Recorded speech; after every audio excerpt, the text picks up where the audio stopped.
Now let's focus on upgrading the kernel on our local system, which happens to be Enterprise 5.0 with a slightly older version of the kernel. Let's confirm the current version by using uname-a, and it's 2.618-8. The new version is slightly newer. So kernel upgrade, and it should be obvious, but the features include provision of updated/patched kernel. Now you can obtain updated kernels from many RPM repositories online, but ideally you should have at least one subscription to Red Hat Network to gain access to the later versions of kernels. In our case, however, we have two releases of Red Hat Enterprise 5. Version 5.0, if we cat the contents of etc red hat-release, we'll see on our local system this is the original release 5. And on the remote system, Serve 4, which is a VMware instance, we've got a slightly newer release. They're both, nonetheless, major version 5. This one's 5.1. On the remote system, uname-a reveals the version. It's also 2.6.18, but revision 53. So our task is to update the kernel. Use uname-a to reveal current version. Use also rpm query all grep I kernel to reveal installed version. You may also cat the contents of etc grub.conf, which is really a symlink to boot grub.conf to reveal the version of the kernel. Let's try the RPM method.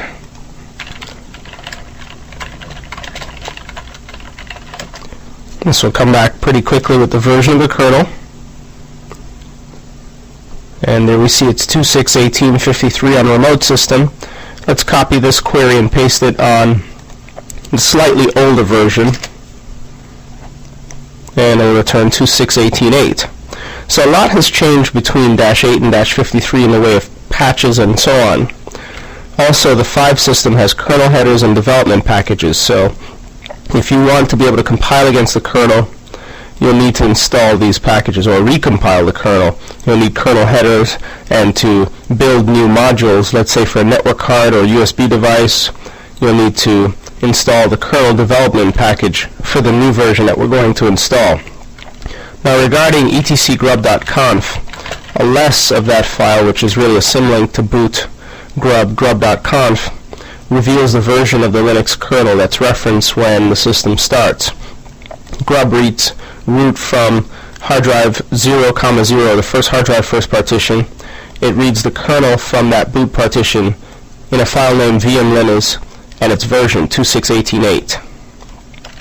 Ditto on the remote system, we can look at the alternate file, boot grub.conf,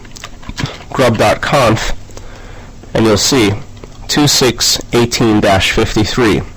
So part of your typical Red Hat Network subscription would entail the installation of the kernel. The proper way to update your kernel is to install a second version of the kernel, which will not overwrite the existing version of the kernel. So proper installation method is as follows. rpm ivh followed by the name of the kernel package. This will install a separate version of the kernel without overriding the existing version of the kernel, whereas rpm upper u lower vh would overwrite the existing version. By using IVH, you ensure that you don't tamper or overwrite your existing version of the kernel rendering your system potentially unbootable in the event that there's a problem with the new version of the kernel. Now, our version of the kernel is located on the web server. We can download it using, let's say, LFTP and install it manually, or even using Yum. So on our local system, let's just navigate into our home directory. We'll make a directory temp. This is where we're going to place the file. Then we'll LFTP. Let's see if it's in our history. And indeed it is. So we'll access history item number 319, which will connect us to the repository. And then we'll navigate into server, and then ls kernel star,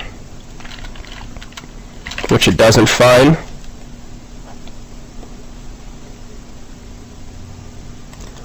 Because the glob was unaccepted by the FTP, or in this case the HTTP server, via LFTP. So unless we know the full name, for example, here we see ZSH, that is, that's LSL ZSH star, and it doesn't return it. So the web server returns a 404. It doesn't accept the globbing pattern.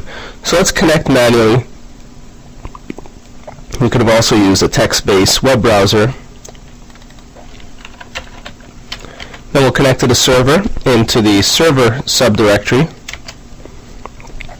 where it'll enumerate the packages that are available. And then we'll just Control F with the browser to connect to the kernel packages. Wait for the list to complete, and then Control F.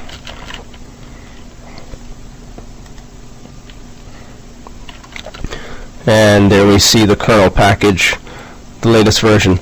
There are other instances as well, such as for PAE, debug, the development package, documentation, and headers. So again, if you intend to provide build support for subsequent modules, you'll also need to install the development package. And if you want to be able to recompile your kernel, you'll need to install the headers package. Perhaps we should just take a note of that. Note, install the following if necessary.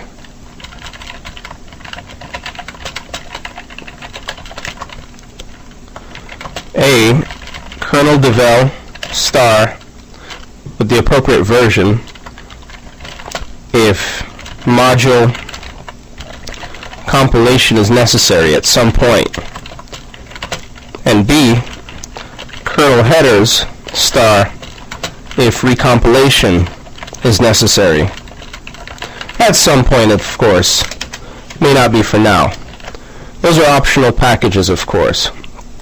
So the package that's of interest is this full kernel 261853. Let's go ahead and copy its name. And then from the LFTP window, we'll get the name explicitly, which it will accept. It's about 10.12 megabytes. And since RPM packages are compressed, you can expect it to occupy more than 10 megabytes on your hard drive. So let's exit. Now in our temp directory, we've got the kernel package. So the next step is RPM IVH. This will create a grub entry as well as install the new version of the kernel.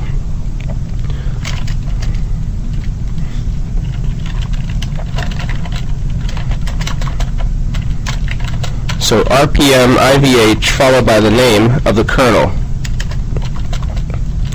And we'll just note this will update grub via boot grub.conf, and we'll also place the new kernel in the boot file system. We'll also place the new kernel in the /boot file system. Let's give this a try from the shell using RPM IVH.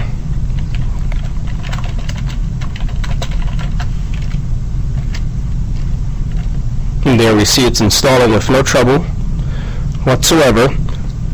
But once completed, we need to examine the traces left on the system again in /boot as well as /boot grub/grub.conf. This takes a little while. Needs to make the modifications. And then all that's left once we've confirmed that the items are where they're supposed to be is to reboot the system and default to the new version of the kernel and ensure that it works. This should be wrapping up, and now it's done. So again, now let's rpm query all grep kernel to see what's installed in our RPM database. Notice the original version, 2.6.18.8 or -8, as well as the new version, 2.6.18-53. We'll refrain from installing the headers and development packages until we have confirmed that the new version of the kernel boots our system with no trouble whatsoever. Now let's examine the items that we've mentioned. So the last step, of course, is to examine traces in the following places: /boot, as well as /boot, grub.conf. These are the key places. So with that said, let's navigate to boot and lsltr, where we still see the symbolic links, the soft links to the Perl scripts, but more importantly, we see the old VM Linux kernel as well as the new VM Linux kernel for 2.6.18-53. Also notice that there is a new initRD entry for the new version of the kernel. This is all installed by default by the installation of the kernel package. This initRD matches the new kernel, 2.6.18.53, whereas the older initRD, 2.6.18.8, matches the older kernel. Also note, let's navigate into grub, that the menu.list file, which is a symlink to grub.conf, has been updated, and there is a new menu entry for the 2.6.18.53 kernel. Also note that the default kernel is 0, which indicates that when the system's rebooted, it will default to booting with the 2.6.18.53 kernel. So by executing rpm-ivh, the initial RAM disk image is created, the grub entries are updated, a new kernel is placed in /boot, and all that's really left for you to do is reboot the system. We see the entries mimic what was there before. The root files, or the boot file system, but root as far as grub is concerned, can be found on the first disk, first partition. The updated kernel can be found beneath that partition as VM Linux 2.6.18.53. The root file system, it knows to find it on the vol group 00 logical volume 00. That's how the system was set up. And the initial RAM disk is 53. But if for some reason there's a problem booting the system, you have 5 seconds, timeout equals 5, to interrogate or interrupt the grub startup process and select the second kernel or modify the first or second kernel. In all likelihood, the second and older kernel will always be able to boot the system. And also in all likelihood, the new kernel, since it's slightly different, will be able to boot your system, since the initRD and the kernel has been placed into the proper location. But again, it's good to eyeball the items just to make sure that they indeed exist where they're supposed to beneath the boot file system, which is the root file system as far as grub is concerned. Once grub hands over control and the initial RAM disk is set up, the appropriate drivers are loaded to access the remainder of the file systems, including the root file system. Also note that a config file for 2.6.18.53 has been created, which includes the options that have been enabled and disabled for the compilation of this kernel binary, and a system map file has been created. So all of the items that we saw with the older version have been created for the new version, including symvers. Every file exists just like the older version. So this is one way to effectively update our 5.0 system to the kernel that runs on 5.1. Just use rpm-ivh. Now at this stage, we simply need to reboot and confirm, once the system's up and running using uname-a, that indeed this has worked as we have expected it to. So with that said, let's save our documentation and close out. We'll close out the browser as well as the Nautilus window. And we can either system, log out, and once at the main menu restart, or execute reboot, or init 6, which will reboot us in default to the 53 version of the kernel. So let's go ahead and kick this off. Now we've rebooted our system. Let's open a shell, reopen our applications, and confirm the current version of the kernel to be 2618.53. So it's booted as expected. Let's launch gedit, sending it to the background, and reopen our notes and continue our studies. So reboot has proven successful in this stage. The next step is to remove traces of the older kernel since it's no longer necessary. Let's scroll up and just check our steps. So we'll list it as step 3. Remove traces of former kernel. Very straightforward as well. You can RPM E or -E the appropriate packages, including the kernel, the headers, and development packages. Let's RPM, in fact we need a root shell, so let's SU in. And RPM query all grep I kernel, although it's all lowercase. But just to be on the safe side, we need to remove 18.8, any traces of 18.8. So this is one package, as well as headers and development.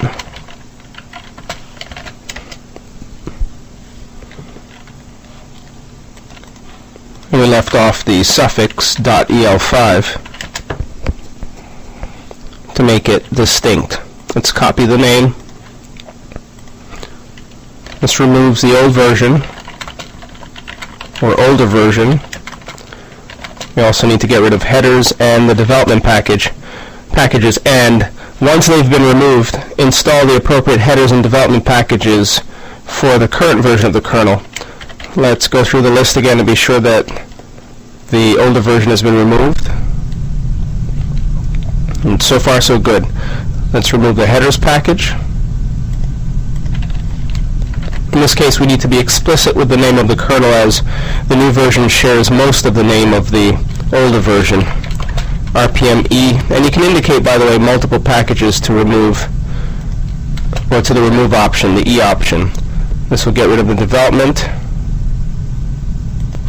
And here it throws a dependency issue, which we could force using the no dependencies, or to ignore the dependencies with removal. So since headers is giving a problem, let's first remove the development package. And then that'll leave us with having to clean up the headers package. So let's just make a note of that.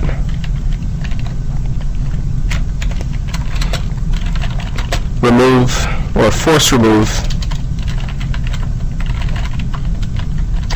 ignoring dependencies.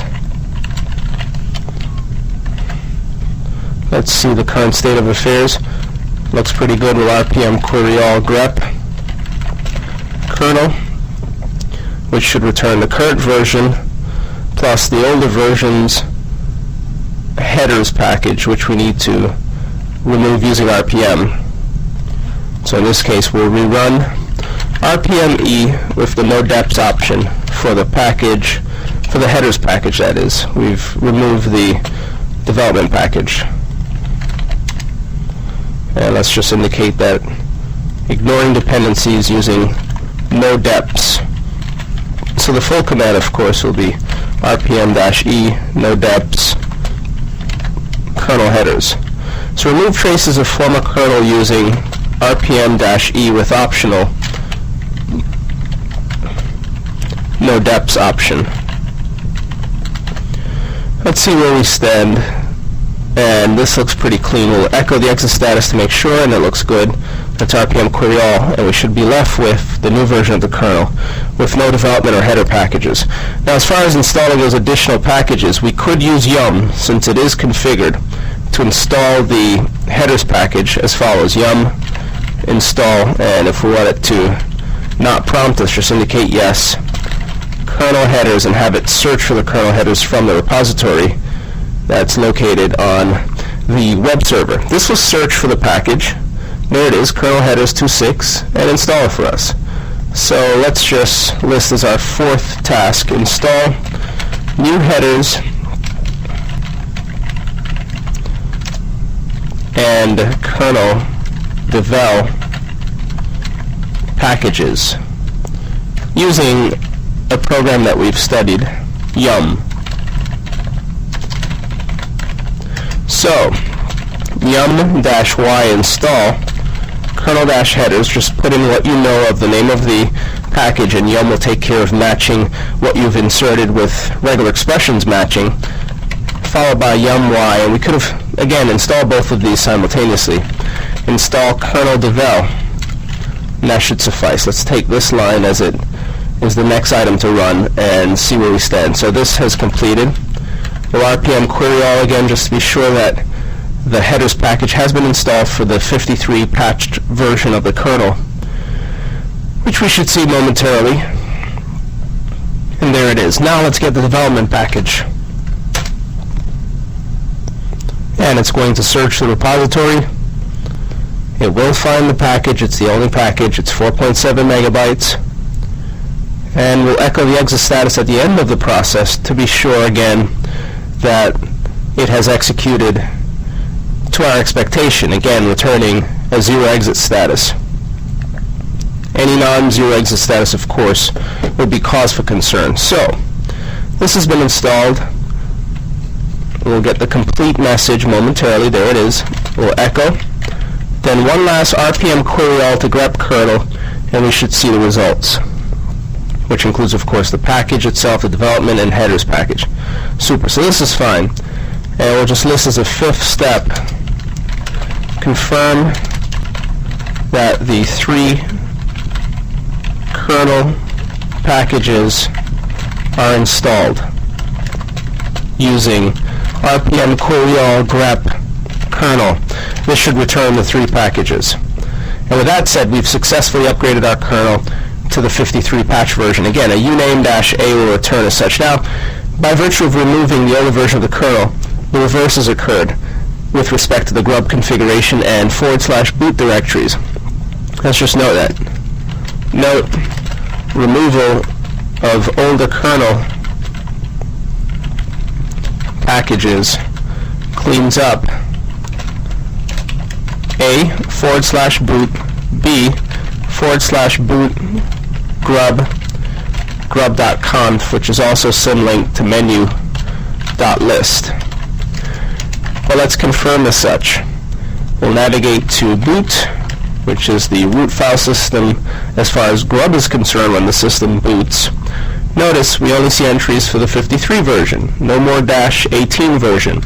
For initRD, sim versions, config, system map, and the VM Linux kernel itself. Let's navigate into grub. We'll list the contents of grub.conf, which is symlinked to a name menu list, and notice that's it. The entries have been removed. So the RPM process nicely cleans up for us. So now our lone entry will be the 50, or is the 53 entry. Well, we've confirmed that it's properly booted the system. Again, if you're pursuing certification, RHCT, RHCE, and you need to update the kernel, these are the steps you'd take. Just to recap, you'll need to install the new version of the kernel using IVH. Once it's installed, confirm the traces in /boot and /boot/grub/grub.conf. Be sure that the menu items are there, or the menu entry is there. There should be 2 items. Once you've rebooted the system, remove the older version of the kernel and associated packages, including kernel 2.6 and its version, headers and a matching version, devel and the matching version. Once that's proceeded properly, install the new kernel headers and kernel development packages. Then confirm the boot environment. Ensure that traces have been removed. And that's it. You're done. The kernel is up to date. We have the latest patched version in the event that there were security issues related to the 2.6.18.8 version that was included with the original Red Hat Enterprise 5. So it's really not terribly difficult to update the kernel. It's straightforward. It's much easier than it has been for other distributions. So as a consequence, it's not as terrifying as the process once was, which was riddled with errors and If you did it remotely, chances are your system didn't reboot properly, and if you had no access, you may perhaps have had to have visited your data center or system location to rectify the problem. Nowadays it's straightforward. The old version is preserved and you should be able to get into it, but it's still no excuse for not having an out-of-band means of communicating with your system, such as a plug-in card in the server, like a DRAC card with Dell servers, or a serial concentrator which connects you to the serial port, or some other means of connecting to the system in the event that the update process fails across the wire. Generally, this is the sort of process you want to do or perform in person, but isn't always feasible. If you can, however, do it in person, up close with the server, and that will save you a lot of time in the event that the process is broken or fails for some other reason. So with that said, let's move on to some other items you need to know about with Red Hat Enterprise Linux.